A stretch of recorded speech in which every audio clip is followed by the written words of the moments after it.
Welcome back. قومی cricket team کی home ground پر جیت کی ہیٹرک۔ ملتان ٹیسٹ میں پاکستان نے ویسٹ انڈیز کو 127 رن سے شکست دی۔ 251 رنز کے تعاقب میں مہمان ٹیم 137 رنز پر ڈھیر۔ ساجد خان کی شاندار بولنگ میچ میں 9 وکٹیں اڑائیں۔ اس سے پہلے انگلینڈ کے خلاف لگاتار 2 ٹیسٹ میچ جیتے تھے۔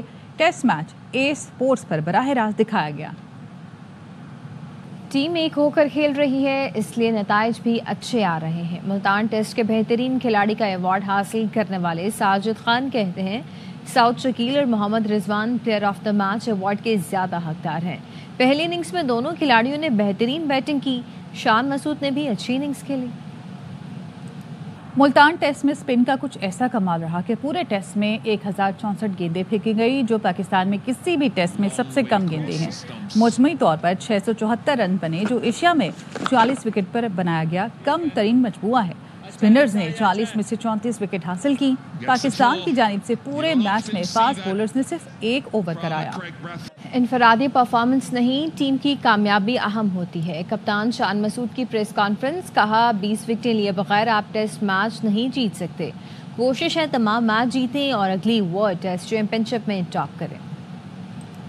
خامیاں ہر ڈپارٹمنٹ میں ہوتی ہیں، کوئی بھی چیز پرفیکٹ نہیں ہوتی۔ ہم اپنے بیٹنگ اور بالنگ میں اگر درمیان میں کمپٹیشن ڈال دیں تو وہ ٹیم نہیں ہوئی۔ پرفارمنس صرف 100 رنز نہیں ہے، کچھ کنڈیشنز میں 20 رنز 15 رنز ایکسٹرا، یہ چیزیں میٹر کرتی ہیں۔ ایسا نہیں ہے کہ بس ہم جیت گئے تو سب ٹھیک ہے۔ ہم سب امید رکھتے ہیں کہ ہم ورلڈ ٹیسٹ چیمپئن شپ میں ٹاپ کی پوزیشنز میں آئیں، تو آپ کو اپنے ہوم کے سارے ٹیسٹ میچز جیتنے۔ پرسنل اچیومنٹ یہ میٹر نہیں کرتے، پاکستان کا جیتنا میٹر کرتا ہے۔ آپ نے پلیئرز بنانے ہیں، کبھی کبھار آپ کو پین لینا ہوگا آگے چیزیں بہتر کرنے کے لیے۔ ٹیسٹ کرکٹ آپ 20 وکٹس لیے بغیر نہیں جیت سکتے۔ ایز اے ٹیم ہم دوسری ٹیم کے لیے مشکل کریں اور خود اپنی کمپنی انجوائے کریں۔ اب آپ کو بتائیں گے غزہ میں 3 گھنٹے کی تاخیر سے جنگ بندی کا آغاز ہو گیا ہے۔ حماس کی جانب سے رہائی پانے والے یرغمالیوں کی فہرست ملتے ہی اسرائیل نے جنگ بندی کا اعلان کر دیا۔ معاہدے کے تحت آج 3 خواتین یرغمالی رہا کیے جائیں گے۔ اسرائیل 95 فلسطینی آزاد کرے گا۔ امدادی سامان سے لدے 20 ٹرک غزہ میں داخل ہو گئے ہیں۔ اسرائیلی فوج رفح سے پیچھے ہٹنا شروع ہو گئی۔ اسرائیل کے قومی سلامتی کے وزیر نے احتجاجاً استعفیٰ دے دیا ہے۔ اس سے پہلے نیتن یاہو نے یرغمالیوں کی فہرست نہ ملنے کا جواز بناتے ہوئے جنگ بندی پر عمل روک دیا تھا۔ اسرائیلی فوج نے غزہ پر شدید بمباری بھی کی، جس میں 10 فلسطینی شہید اور 36 سے زائد زخمی ہوئے۔ جنگ بندی کے بعد غزہ میں فلسطینی جشن منانے سڑکوں پر نکل آئے۔ 15 ماہ بعد اسرائیلی بمباری رکنے پر اہل غزہ نے سجدہ شکر ادا کیا۔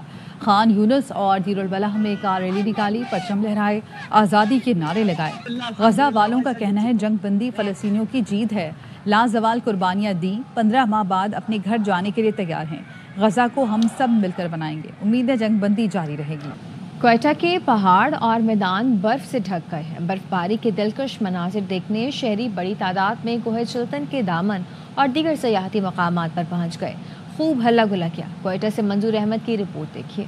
کوئٹہ میں برف باری نے مضافات کے حسن کو دوبالا کر دیا ہے۔ کوہ چلتن کے دامن پر تو جیسے قدرت مہربان ہو گئی ہو۔ سرمئی پہاڑوں پر برف، میدانوں میں تاحد نگاہ سفید چادر کا عکس، کمبیلا کے خزاں رسیدہ درختوں پر تو جیسے سفید پھول کے لٹے ہوں۔ ہم آئے ہیں برف انجوائے کرنے کے کوئٹہ میں، یہ پہلے برف باری ہو رہا ہے تو یہاں بہت انجوائے ہو رہا ہے۔ پہاڑ بھی بہت خوبصورت دکھ رہے ہیں، پہلے بھی پہاڑ بہت خوبصورت دکھ رہے تھے، ابھی تو برف باری ہو رہا ہے، ابھی تو بہت ہی خوبصورت۔ چلتن کے پہاڑ پر جو ایک سفید چادر چڑھی ہوئی ہے وہ ایک بہت ہی پرکش نظارہ دے رہی ہے۔ ان حسین مناظر کا نظارہ کرنے کے لیے مقامی لوگوں کے علاوہ دیگر شہروں سے بھی سیاح بڑی تعداد میں امڈ آئے۔ پہاڑ کے دامن میں روایتی رقص، گولہ باری، سنو مین بنانے اور اللہ گلا میں مشغول رہے۔ ہم لوگ پلان کر کے آئے تھے برف باری ہی دیکھنے کے لیے، اور ہمیں امید نہیں تھی کہ اتنی برف دیکھنے کو ملے گی۔ اپنے فیملی کے ساتھ آئے ہوئے، چھوٹے چھوٹے بچے ہیں میرے ساتھ، ادھر ہم لوگ گانا بھی چلا رہے ہیں، ہم لوگ اس کا انجوائے بھی کر رہے ہیں۔ صبح سویرے جب برف باری ہو رہے تھے بچوں نے ضد کیا تو اس لیے ہم لوگ آئے یہاں گھومنے کے لیے۔ چلتن کے علاوہ کوئٹہ کے چاروں پہاڑوں سمیت سیاحتی مقام اناوڑک نے بھی سفید چادر اوڑھ لی ہے۔ دن بھر شدید سردی کے باوجود لوگ برف باری سے محظوظ ہوتے رہے۔ ان کا کہنا ہے کہ یہ مناظر اتنے دلکش ہیں کہ واپس گھر جانے کو دل ہی نہیں چاہ رہا۔ کیمرہ مین امیلا مینگل کے ساتھ منظور احمد، ایئر1 news, Quetta. Expo centre Karachi میں جاری سندھ لائف سٹاک میں نایاب نسل کے مہنگے پرندے بھی بچوں اور بڑوں کی توجہ کا مرکز ہیں۔ تفصیلات بتا رہے ہیں کامل عارف۔ جی کامل۔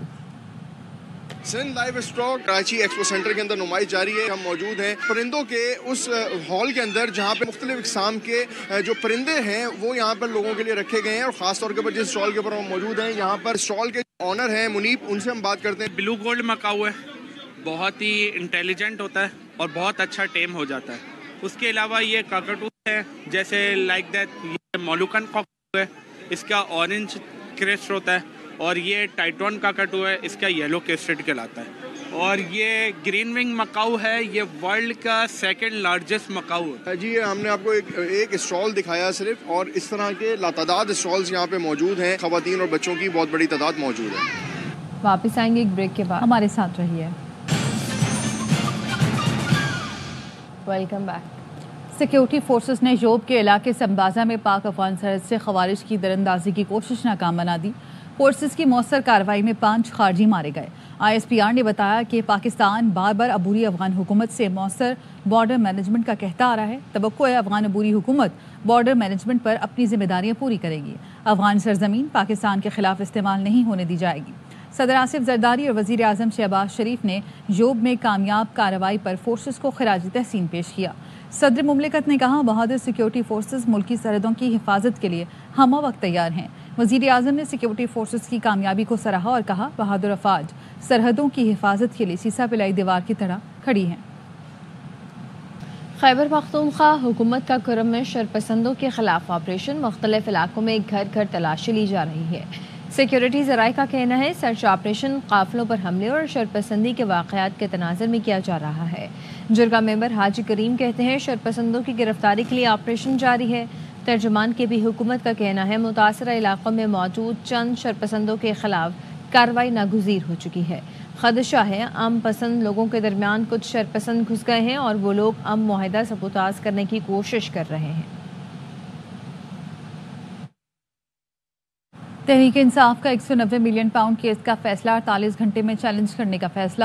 PTI کور کمیٹی کے اجلاس میں قانونی ٹیم نے بریفنگ دی اور بتایا عدالتی فیصلے میں قانونی سکم ہے.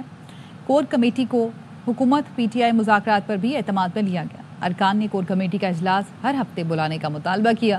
ارکان نے کہا ہمیں میڈیا سے تمام باتوں کا پتہ چلتا ہے, اعتماد میں لیا جائے. ارکان نے کہا حکومت مذاکرات سے فرار چاہتی ہے, رویہ غیر جمہوری ہے. انہیں لگتا تھا بانی تحریک انصاف مذاکرات کی ٹیبل پر نہیں آئیں گے. عمر ایوب نے کہا تمام تر ہتھ کنڈوں کے باوجود ہم مذاکرات کے لیے سنجیدہ ہیں. حکومتی مطالبے پر اپنے مطالبات تحریری طور پر بھی دیے. عالیہ حمزہ نے بانی کو سزا کے فیصلے کے بعد احتجاج نہ کرنے پر تنقید کی. ارکان نے کہا بانی PTI کی ہدایت پر 8 فروری کو بھرپور احتجاج کیا جائے. علی امین گنڈاپور سے مشاورت کے بعد پارٹی سطح پر انتظامات کو جلد حتمی شکل دیے جانے پر اتفاق کیا گیا. 190 ملین کیس میں بشرا بی بی کو سزا, بانی PTI کے گھر پر ذاتی حملہ ہے. تحریک انصاف کے سیکرٹری جنرل سلمان اکرم راجہ کی دھواں دھار پریس کانفرنس. کہا حکومت کا القاعدہ ٹرسٹ کیس سے متعلق بیانیہ غلط اور بے بنیاد ہے. ججوں پر دباؤ ڈالنے والوں سے التجا ہے کہ دباؤ ڈالنا بند کر دیں. حکومت سے مذاکرات جاری ہیں, ان کی پشت پناہی کرنے والوں سے بھی بات کریں گے, اس میں کوئی آر نہیں. بیوی کے ساتھ کیا انہوں نے, ان کا اس سارے معاملے سے کچھ لینا دینا ہی نہیں. ایک عمل کی بنیاد پہ یہ کہنا کہ یہ 7 سال جیل کی سزاوار ہے, یہ عمران خان کے گھر پر حملہ ہے. اس ماحول میں بھی ہم قانونی جنگ لڑتے رہیں گے, ہم ان مقدموں کا سامنا کرتے رہیں گے. 1-2 دن میں ہم اپیل میں ہوں گے اعلیٰ عدالتوں کے سامنے. 26ویں آئینی ترمیم کے بعد ہمیں سخت تحفظات ہیں. ججز تو بیچارے دباؤ میں ہیں, لیکن جو دباؤ ڈالنے والے ہیں ہم ان سے التجا کر رہے ہیں کہ یہ دباؤ ڈالنا ہمارے نظام پہ ختم کریں. ہم ہر سطح پہ مذاکرات کر رہے ہیں. مذاکراتی کمیٹی کی سطح پہ حکومت کے ساتھ ملاقات کر رہے ہیں. جو لوگ اقتدار کے پیچھے کھڑے ہیں, اقتدار میں نظر آنے والی جماعتوں کے پشت پناہ ہیں, یقیناً ان سے بھی بات ہم کریں گے, اس میں کوئی آر نہیں ہے. 190 ملین پاؤنڈ کیس کے فیصلے سے بانی تحریک انصاف کی منافقت اور دوغلا پن کھل کر سامنے آ گیا. وفاقی وزیر احسن اقبال کہتے ہیں شرمناک بات ہے کہ PTI کے حامی بانی مذہب اور اینٹی اسٹیبلشمنٹ بیانیے کے ذریعے ان کی کرپشن کا دفاع کر رہے ہیں. وہ شخص جو خود کو سیاست میں مسٹر کلین کہتا تھا, وہ تاریخ کے سب سے بڑے سیاسی ڈاکے کا مجرم نکلا. پاکستان کا میگا کرپٹ لیڈر وہ ثابت ہوا. PTI کے لوگ نہایت ڈھٹائی سے اس چوری اور ڈاکے کا دفاع کرنے کی کوشش کر رہے ہیں. کبھی وہ اسے خیراتی ادارے کے نام پہ ڈیفینڈ کرتے ہیں, کبھی وہ اس چوری اور ڈاکے کو نعوذ باللہ سیرت النبی کا نام لے کے ڈیفینڈ کرتے ہیں, کبھی وہ اس چوری اور ڈاکے کو اینٹی اسٹیبلشمنٹ کے بیانیے سے ڈیفینڈ کرنے کی کوشش کرتے ہیں. نوابشاہ میں جرنلسٹ کنونشن میں سندھ بھر کے صحافیوں کی شرکت. PFUJ کے رہنما لالا اسد پٹھان نے کہا کہ صحافی مظلوموں کی آواز ہیں. کنونشن کے شرکاء نے سندھ میں امن و امان کی بحالی اور صحافیوں کے تحفظ کا مطالبہ کیا ہے. سہرش کھوکر کی یہ رپورٹ دیکھیے. سکھر سے نکلنے والا سینکڑوں صحافیوں کا قافلہ نوابشاہ پہنچا, جہاں PFUJ کے مرکزی رہنما لالا اسد پٹھان نے جرنلسٹ کنونشن سے خطاب کرتے ہوئے کہا کہ صحافی بے سہارا نہیں. PFUJ کا جو بھی سپاہی ہوگا وہ کبھی بھی قلم کی حرمت کو نہ جھکنے دے گا, نہ پیسوں کے عوض بیچے گا. وہ کبھی بھی مظلوم کس سے دور نہیں ہٹ سکتا, ہمیشہ مظلوم کی آواز بنے گا. صحافی کنونشن میں سینکڑوں صحافیوں نے متحد ہو کر سکھر کے شہید صحافی جان محمد مہر, دیگر قتل کیے گئے صحافیوں کے قاتلوں کی فوری گرفتاری کا مطالبہ بھی کیا. جان محمد شہید کے قاتلوں کو گرفتار کیا جائے. میرا عزم ہے کہ آج کا کنونشن حکمرانوں کو اچھا پیغام دے. اس وقت جو سندھ بھر میں عدم تحفظ کا شکار ہیں ان کو تحفظ دلانے کی بات کی ہے. رہنما Pakistan federal union of journalist Lala Asad Pathan کا کہنا تھا کہ میڈیا پر غیر اعلانیہ سینسرشپ ختم کی جائے اور صحافیوں کے خاندانوں کو ہیلتھ انشورنس بھی دی جائے. اگر مطالبات پورے نہ ہوئے تو بڑا احتجاج کیا جائے گا. کیمرامین محمد علی سولنگی کے ساتھ سہرش کھوکھر, نوابشاہ. خبریں اور بھی ہیں لیکن یہاں وقت ہوا ہے ایک بریک کا. ہمارے ساتھ رہیے. Welcome back. اور اب آپ کو بتائیں کہ وزیر اعظم شہباز شریف اور صدر نون لیگ نواز شریف کی رائے منڈ میں ملاقات ہوئی ہے. وزیر اعلیٰ پنجاب مریم نواز کی بھی اس ملاقات میں شرکت. 2 گھنٹے سے زائد جاری ملاقات میں ہم سیاسی امور پر غور کیا گیا.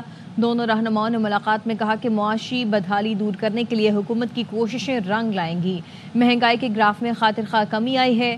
نواز شریف نے مہنگائی میں کمی اور عوام کو ریلیف کے لیے حکومتی اقدامات پر اطمینان کا اظہار بھی کیا ہے. امریکی قید میں موجود ڈاکٹر عافیہ صدیقی نے صدر جو بائیڈن سے معافی کی اپیل کر دی ہے. عافیہ صدیقی کے وکیل کہتے ہیں کہ فوزیہ صدیقی نے بھی اپنی بہن سے ملاقات کی ہے. انہیں امید ہے کہ ان کو پیر کی صبح تک صدارتی معافی مل جائے گی. عافیہ صدیقی نے اپنے وکلا کے ذریعے پیغام میں لکھا ہے وہ ناانصافی کا شکار ہے. ہر دن اذیت ناک ہے, یہ آسان نہیں ہے. انشاءاللہ ایک دن میں اس عذاب سے آزاد ہو جاؤں گی. عافیہ صدیقی کے وکیل نے معافی کا مطالبہ کرتے ہوئے صدر جو بائیڈن کو ڈوزیئر بھی پیش کیا.